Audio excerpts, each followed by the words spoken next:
Hi guys, it's a cold morning here in Canada again, and happy March to everyone. Winter is finally going to be over soon, and voila, we'll be welcoming spring again. Oh, I can't wait for spring to come. Not that I don't like winter, but I think I'm over with it now.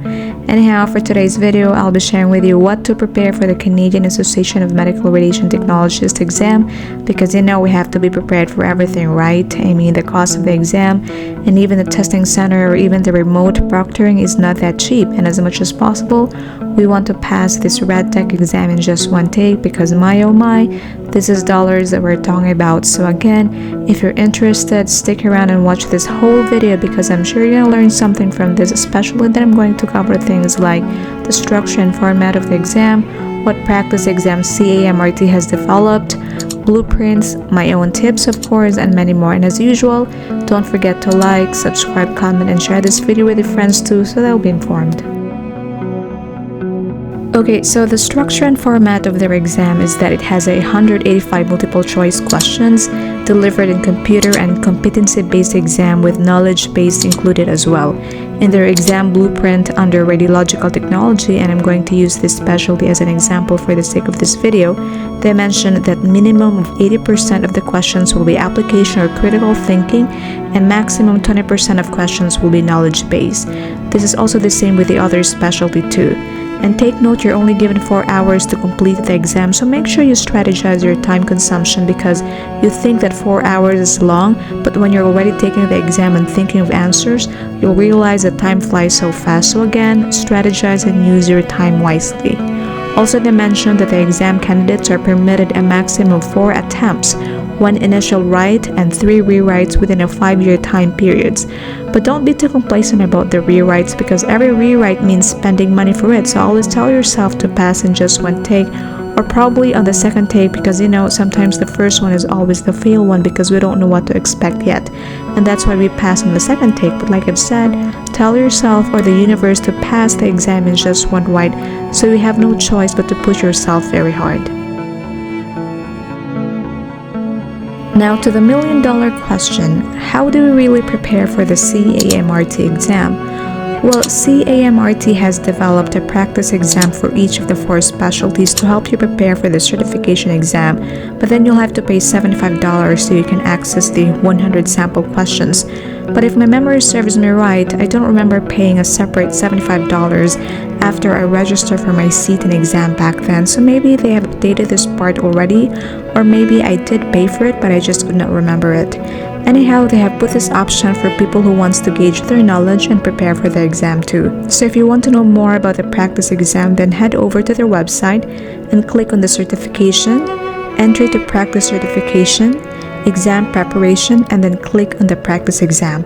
There you'll find the websites of the practice exam and some relevant information related to it as well. They also have a list of glossary and abbreviations, which I believe all of us have encountered so far during our college days, but still, this is still worth checking because they might come in handy during the exam. Who knows, right? Then there's the recommended textbooks, which for me are very helpful because I still use them nowadays, but I wasn't really keen on buying the latest edition for some of the books because they were hard to buy or are expensive for me. But like I've said, they were really helpful to me when I was still studying for the exam, because I did not join a study group or paid for any additional practice exam and just had to rely on the resources that were there in front of me, and one of them were the recommended textbooks, so it's nice that they have this one posted for us to check. Also, they have an interactive module to tell exam candidates on how to write a competency-based exam, and at the same time a module about Canadian practice and medical radiation technology, which provides information about practices in medical radiation technology in Canada. All of these can be found in their website, by the way. Once you're done with that, you also might want to check the examination blueprint of your chosen specialty and its content weighing, because as per CAMRT, the blueprint provides you with the outline of the content to be covered and the expected number of questions per competency category. For me, this is also worth checking because there are too many books that we should study and many topics that we should cover, and sometimes it can be very overwhelming and confusing which area do we need to put our focus more, and so this blueprint and content weighing will guide you. Another thing is to read the National Entry to Practice Competency Profile. Click on the certification again, and this time click on Entry to Practice Competency Profile, and then click on your chosen specialty, then browse on it because they are a good companion resources for your studies. As per CAMRT again, the companion documents are a supplemental resource intended to provide additional detail to support the competencies. In addition, the companion documents are not intended to be a comprehensive curriculum guide, but rather work to supplement the competency profile by providing additional details to help support curriculum.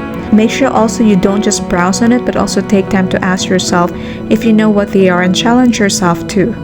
Lastly, guys, don't just focus on these companion resources guides, but at the same time study also the recommended textbooks and all other examination guide their website has offered. And if you can, make sure you give ample time in your studying and don't rush in taking the exam, because they might just be 185 questions, but remember, there are a lot that needs to be covered.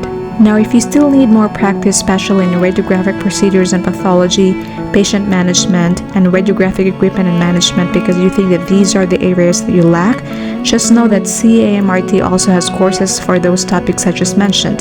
Just head over to certification, then to entry to practice certification IEMRTs, and then click exam preparation courses.